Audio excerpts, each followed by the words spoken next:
Komið þið sæl og velkomin í hádegisviðtal markaðarins hér á Stöð 2. Íslenskum fjárfestingafélögum fjölgar ört og umsvið þeirra verða sífellt meiri og meiri. Til að ræða þetta við mig og önnur mál hann komin til mín hann Tryggvi Þór Herbertsson sem forstjóri Askar Capital. Vertu velkomin. Takk fyrir. Tryggvi, það mikið opnunargil í kvöld hjá reyndar fyrirtæki sem að flestir segja sér nú búið að vera þessi á markaðnum í smá tíma.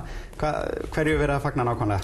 Já, það nú raunverulega þannig að Askar Capital var stoppsett núna í janúar og við höfum verið að undirbúa og byggja upp og sækjum leyfi og annað slíkt. Við fengum leyfi sem fjárfestingabanki núna í lok ágúst og núna erum við einfaldlega bara að svona fagna því að þetta sé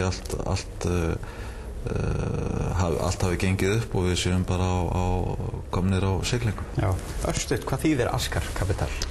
Askar getur nú þýtt ýmislegt. Askar þýðir skip eða floti skipa á gamalli íslensku. Það getur verið tréðaskur, það getur verið askur í ílátið, á arabísku þýðir askur hermaður, Askar hermaður og svo framvegis, þannig að það eru svona margar merkingar. Já, og þetta náttúrulega bendir til þess að þið ætlið að vera jafn mikið í útlöndum eins og hérna heima og jafnvel meira, en það líður varla sá dagur sem ekki koma einhverjar flottar tilkynningar og flottar fréttir um stóra samninga sem þið eru að gera í Indlandi og Kína. Já, við höfum, sem sagt, núna erum við að raunverulega sýna fólki hvað við höfum verið að gera undanfarna mánuði. Við erum að loka samningum, við erum að opna sjóði og raunverulega núna erum við tilbúin til þess að gera það sem við ætluðum að gera. Það er að sem sagt, byggja okkur upp sem alþjóðlegu fjárfestingabanki.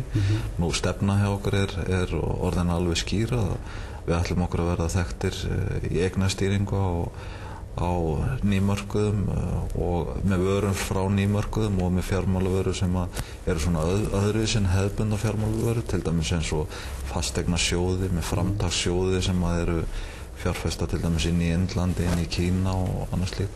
Vöru sem ekki hafa raunverulega verið í frambúði hér á Íslandi. Já. Eru engir aðri bankar sem eru nákvæmlega í þessari starfsemi? Hvernig eru þið öðruvísi en hinir? Ja, það sem við reynum að gera að við reynum að fókusera mjög mikið á það sem að markaðsfræðingarnir kalla markaðssyllur eða það sem á ensku kalla niche-markaðir. Við reynum að finna út hvað aðrir eru ekki, vegna þess að við bæði viljum vera í mjög góðu samstarfi við aðra fjármálastofnanir, bæði viljum við að þær eru viðskiptavinur okkar. Við erum semst ekki á smásölumarkaði, við erum ekki að taka á móti 10.000 krónum. Við erum lágmarksupphæðirnar held ég hlaupa á einhverju 100 milljónir eða eitthvað svoleiðis. Þannig að við reynum að fókusera á markaði sem að hinir bankarnir eru ekki á. Já. Þannig það er ómögulegt fyrir Jón Jónsson að koma til ykkar með sínar 50 milljónir og vill komast í eignastýringu hjá ykkur. Þið eruð að herja á stóra aðila og þá aðila kannski í útlöndum eða eitthvað? Já, kannski ekki Jón Jónsson en Jóhannes Jónsson. Já, hver er ekki að fá hann í viðskipti til sín? Þetta var nú svona smákinn. Lá vel við. Við náðum því örugglega. En hérna þessi verkefni sem þið hafi verið á Indlandi og í Kína, segðu okkur aðeins frá þeim. Jó, í Kína þau eru núna komið mjög langt verkefni, nokkur sem við erum með þar. Semst við höfum keypt, við höfum þróað og erum að seldum núna en daginn ansi magnaverkefni sem voru 2 risastór einbýlishús sem að stykkiðan kostaði yfir milljarð.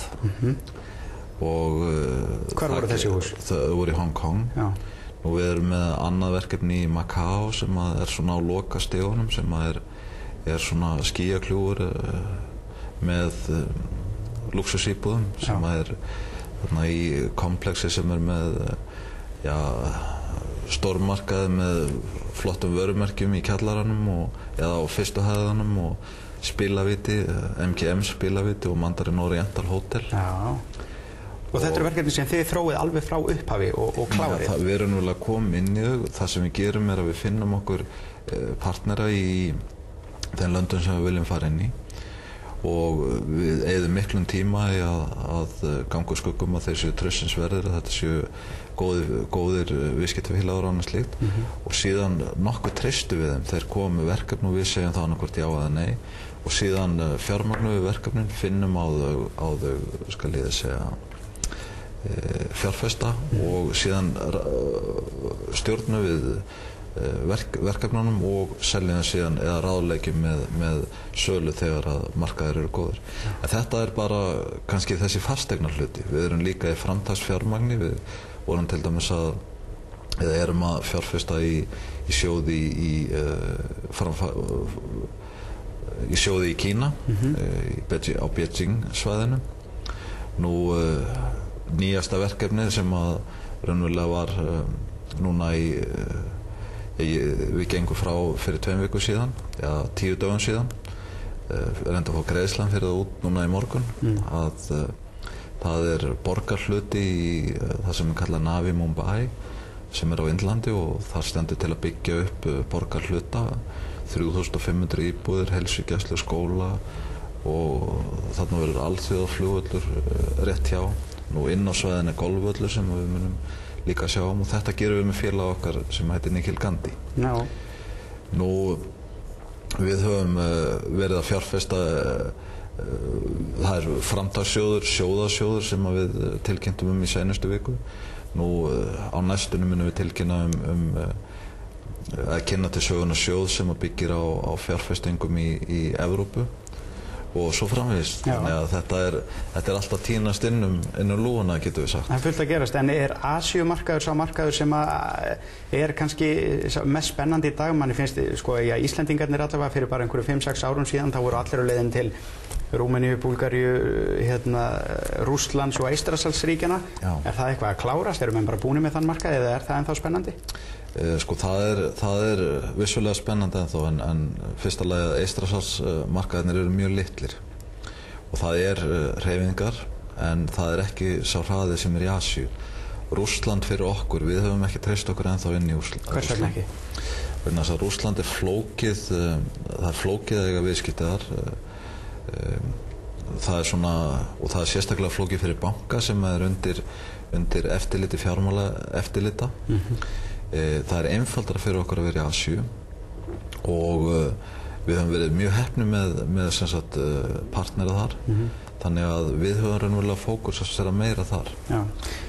Og svo líka náttúrulega til dæmis eins og núna fókusin mjög mikið á Indland og þar gríðarlegur vöxtur. Indland Kína fyrir 10 árin, getum við sagt. Það á eftir að koma þessi mikla skriða byrjuð þessi mikla skriða sem við sáum í Kína. Já, það greinlega fullt og spennandi verkefnum framöndan en maður heyri það orðið og götunum var allavega það að þið hefðu ekkert farið ofsalega vel af stað, þið hafið komið inn á þennan marka og hafið þetta fyrirtæki í niðursveiflunni og mist jafnvel 100 milljónir króna í hlutabrjöfum, þetta rétt? Nei, það nú ekki alveg rétt að það skal ég segja það fjárfesting sem við sennilega töpum einhverjum peningum á en ekki til þess að tala ekki tannig. Hvaða fjárfesting var þetta? Þetta fjárfesting í þessum subprime markaði í Bandaríkjunum en hún ekkert miðað við það tap sem að bankarnir íslensku hafa verið að fá á sig núna út af lækkun hlutabréfamarkaða til dæmis. Já, þannig þetta ekki eitthvað sem hefur verið áhrif á ykkar? Þetta hefur bara næstuð engin áhrif á okkur. Nei, það hefur áhrif á okkur að svona þær fjárfestingar sem við ætluðum í á þessum markaði að þessi mikla niðursveifla sem við höfum verið að sjá á þessum húsnæðislánamarkaði sem reyndar að jafna sig og að koma upp aftur að þetta fælir okkur frá því að vera á þeim markaði í einhver tíma þá til að markaðin búin að jafna sig en síðan munum við fara inn aftur vegna þess að það eru gríðarleg tækifæri þarna og mikil hagnaðar. Já. Þú tiltölulega nýr í viðskiptaheiminum þó þú hafi verið náttúrulega þú ert búin að vera í háskólanum, búin að vera forstöðumaður hagfræðistofnunar í langan tíma. Þú tiltölulega nýr í því að vera ekki bara að kenna og dæma heldur en að gera hlutina sjálfur. Þetta ekki mikil viðbrigði fyrir þig? Jú, þetta náttúrulega mikil viðbrigði. Ég var náttúrulega búin að vera lengi út í háskóla og fjármagnsmarkaðurinn kannski ekki alveg ókunnugur mér að bæði hefur verið mikið í ráðgjöf við bankana og að mitt rannsóknarsvið var sem sagt hagstjórn, peningamálastjórn og fjármálamarkaðir. Þannig ég þekki funksjónar, en raunverulega reksturinn, að það eitthvað sem ég hef aldrei komið nálægt áður, rekstur og fjármálafyrirtæki áður, en ég er með mjög gott fólk með mér og sem leiði mig áfram. Já. Og Þú ert ekkert á leið í kennslu aftur? Nei, ástæðan náttúrulega fyrir því fyrra, fyrsta lagi var þetta mjög spennandi tækifæri, en að kannski var mér farið að líða svolítið eins og sagt upp á ensku, sko, been there, done that. og Tíminn til að prófa eitthvað nýtt? Já, var svona næstu því farin að huga að ég fara á eftirlaun. Nei, ég segi svona. En að þetta var spennandi tækifæri sem ég vildi endilega nýta og það er gríðarlega spennandi tíma framönda hjá okkur og hefur gengið mjög vel. Það hefur ekki gengið allt fullkomlega, en það er meiri hlutin af öllum ákvörðunum hafa verið góðar, þannig að það er ekkert nema bjart framönda. Glæsilegt, þakka kærlega fyrir komuna. Segjum þetta þá gott af hádegisviðtöluna í þennan daginn og það verður að sjálfsögðu aftur hér á morgun. Verið þið sæl.